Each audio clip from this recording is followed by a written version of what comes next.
اللہ من الشیطان الرجیم بسم اللہ الرحمن الرحیم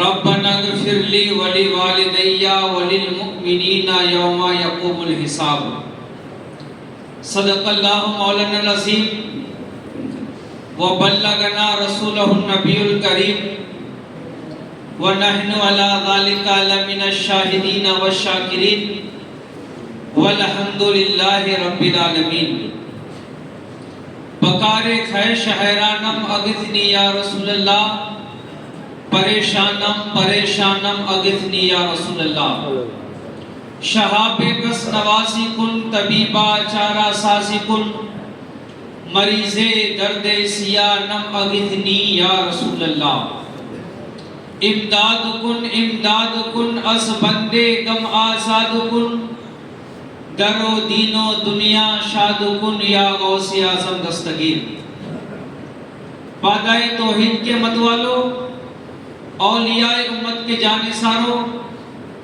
اہل بیت اطہار سے محبت کرنے والو آئیے ایک مرتبہ نبی آل نبی کی بارگاہ میں درود شریف پڑھے اللہم صلی اللہ سیدنا مولانا محمد بارک وسلم صلاۃ و سلام علیک یا رسول اللہ صلی اللہ تعالی علیہ وسلم۔ میرے اسلامی بھائیوں، اللہ تبارک و تعالیٰ کا یہ نظام دستور ہے اور یہ نظام قدرت ہے، جو بھی دنیا میں آیا ہے اسے ایک دن جانا ہے۔ دنیا کی تمام چیزوں میں اختلاف ہے، موت ایک ایسی حقیقت ہے جسے کوئی انکار نہیں کر سکتا ہے۔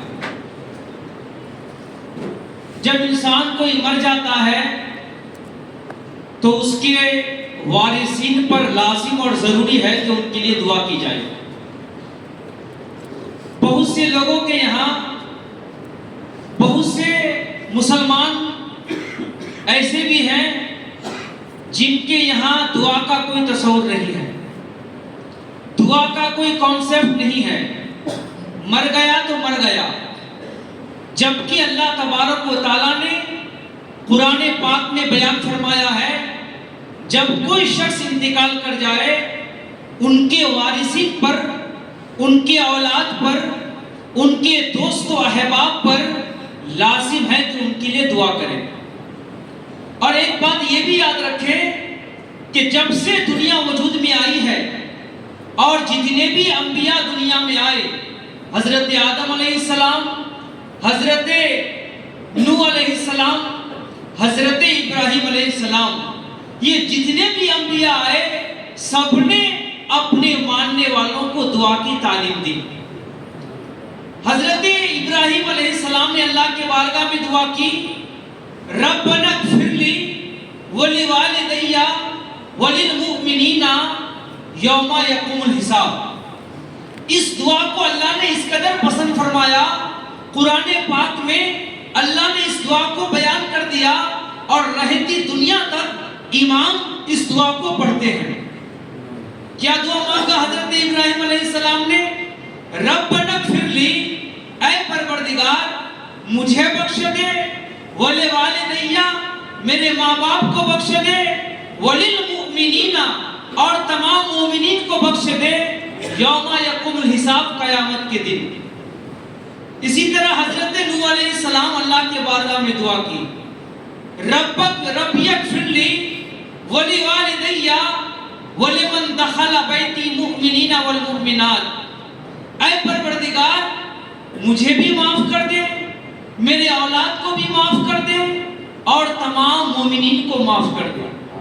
اور جب ہمارے نبی کی بات آئی، اللہ کے رسول نے فرمایا، ربنا اغفر لنا وَلِإِخْوَانِنَا الَّذِينَ سَبَقُونَا بِالْإِيمَانِ، اے پروردگار عالم، اے پروردگار عالم میرے تمام مومن بھائیوں کو بخش دے اور جو پہلے گزر چکے ان کو بھی معاف کر دے، جو آنے والے ہیں ان کو بھی معاف کر دے۔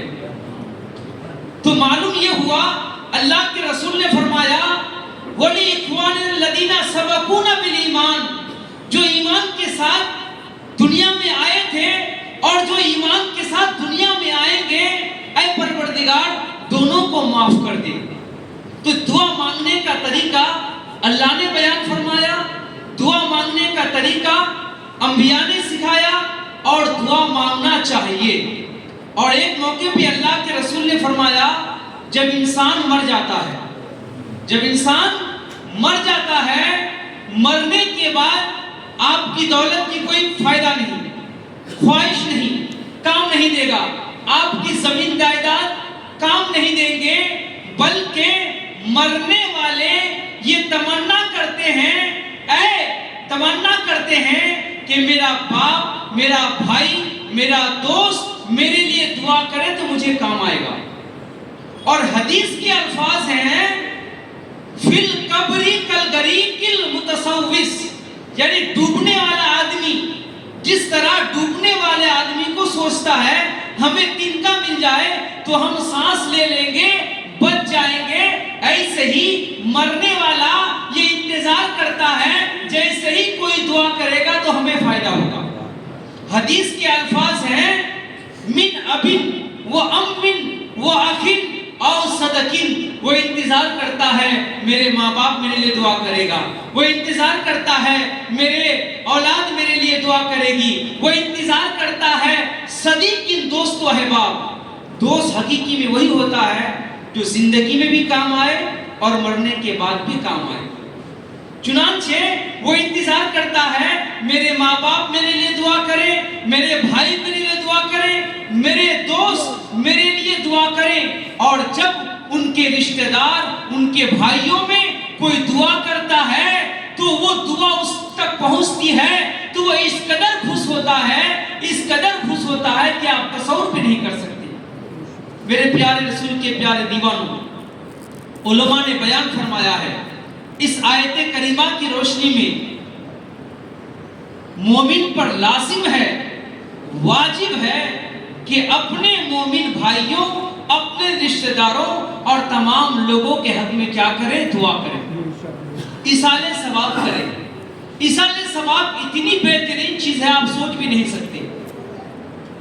میرے پیارے رسول کے پیارے دیوانوں، ایک بات بتا دوں آپ کو، آپ لوگ تجارت کرتے ہیں نا، کرتے ہیں کہ نہیں؟